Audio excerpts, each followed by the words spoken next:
Hello hi అందరికీ welcome back to our channel. నేను మీ లావణ్య.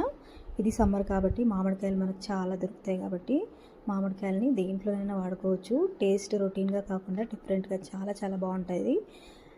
అలాగే మనం పెసరపప్పులో వేసుకున్నాం అనుకోండి, టేస్ట్ చాలా బాగుంటుంది. ఒకసారి ట్రై చేయండి. దీనికోసం పెసరపప్పుని 2 సార్లు నీట్గా వాష్ చేసుకొని గంట సేపు నానబెట్టుకున్న తర్వాత కుక్కర్లో వేసుకోవాలి. అందులోనే సన్నగా కట్ చేసుకున్న ఒక టమాటా సరిపోతుంది, అది వేసుకోవాలి. అలాగే మామిడికాయని హాఫ్ కట్ చేసుకొని తొక్క తీసి తురుముకోవాలి. పచ్చిమిర్చి పేస్ట్ వేసుకోవాలి, కొద్దిగా కొత్తిమీర కూడా వేసుకోవాలి. అట్లనే ఎల్లిపాయలు జీలకర్ర కచ్చపచ్చగా దంచుకొని వేసుకోవాలి. హాఫ్ స్పూన్ వరకు పసుపు వేసుకొని కొన్ని నీళ్ళు వేసుకోవాలి. పప్పు మునిగే వరకు వాటర్ వేసుకోవాలి.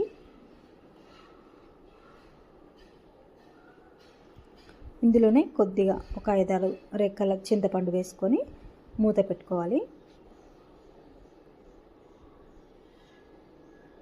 దీన్ని స్టవ్ పైన పెట్టుకొని చిన్న మంట మీద జస్ట్ 2 విజిల్సే వచ్చే వరకు కుక్ చేసుకోవాలి. ఎక్కువ విజిల్స్ వచ్చినాయి అనుకోండి, ఎక్కువ మెత్తగా అయిపోతుంది పప్పు అనేది. కందిపప్పు కాబట్టి అయితే మెత్తగా అయినా కూడా ప్రాబ్లం ఏమి ఉండదు, కానీ ఇది పెసరపప్పు కదా, ఎక్కువ ఉడికింది అనుకోండి ముద్దలాగా అయిపోయి కొంచెం జల్లి టైప్ వస్తుందన్నమాట. అదే కందిపప్పు అనుకోండి, ఎంత ఉడికినా ముద్దపప్పు లాగా అయిపోతుంది తప్పితే, ఈ పెసరపప్పు ఎక్కువ ఉడికిందనుకోండి ముద్ద అయిపోతుంది. అంత టేస్ట్ అనేది కూడా మంచిగా అనిపించదు, ఇట్లా జిగురు లాగా అయిపోతుంది అన్నమాట పెసరపప్పు. అందుకే ఒక 2 విజిల్స్ ఉడికించుకుంటే సరిపోతుంది. ఉడికించుకున్న తర్వాత ఆవిరంతా పోయినాక మూత తీసి పక్కన పెట్టుకోవాలి. ఇప్పుడు పోపు కోసం చిన్న కడాయిలో కొద్దిగా ఆయిల్, జీలకర్ర, ఆవాలు, ఎండుమిరపకాయలు, కచ్చపచ్చగా దంచుకున్న ఎల్లిపాయ ముక్కలు, కొద్దిగా కరివేపాకు అండ్ ఉంటే కొద్దిగా ఇంగువ వేసుకొని పోపు వేసుకోవాలి. దీన్ని తీసి పప్పులో వేసుకోండి.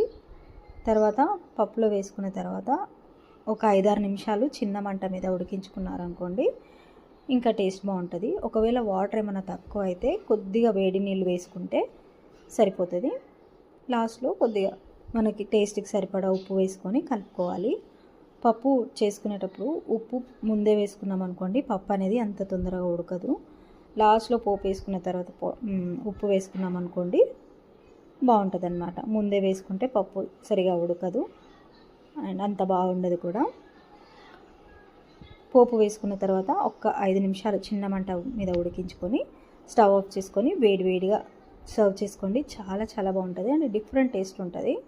ఇది మామిడికాయల సీజన్ కాబట్టి మామిడికాయలని ఖచ్చితంగా వాడుకోండి. Thank you for watching. Please subscribe my channel. Thank you.